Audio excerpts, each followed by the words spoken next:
Today on the Recipe Rebel, we are kicking off a new month of 6-ingredient recipes, and this month is all about summer favorites. The recipe we are starting with today is a no-bake raspberry cheesecake. It is incredibly easy, incredibly fluffy, and you can swap out any fresh or frozen fruit. That's the best part. We're gonna start by grabbing a 9-inch springform pan,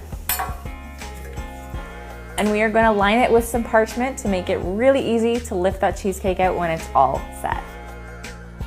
So this is how it's going to look when it's all said and done. Next, we are going to stir together our crust, which is just graham crackers and melted butter.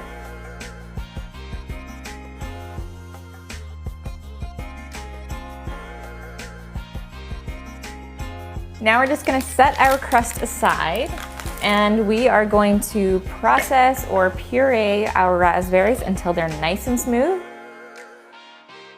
And then we will strain out the seeds because nobody likes those little bits in their cheesecake.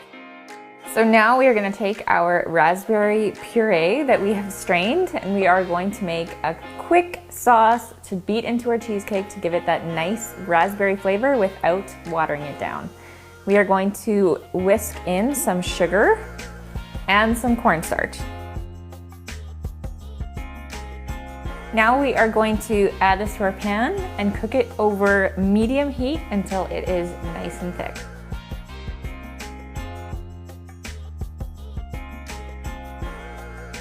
We are going to just set this aside to cool slightly while we beat our cream cheese. Next, we're gonna add our sugar and beat it until it's nice and fluffy.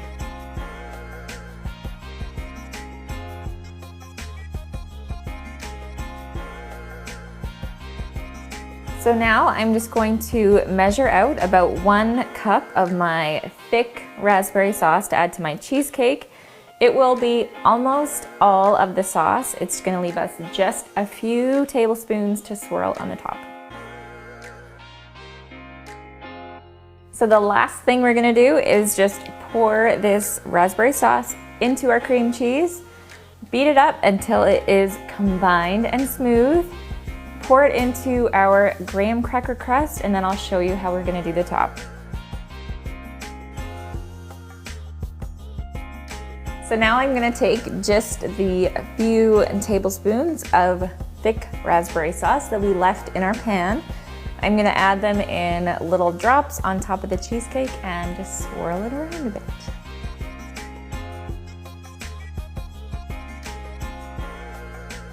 This is the hardest part of all, and we need to let it chill a good long time. I usually say at least 6 to 8 hours, but really overnight is best if you can. You really don't want a sloppy cheesecake. So into the fridge it goes, and we will test our patience.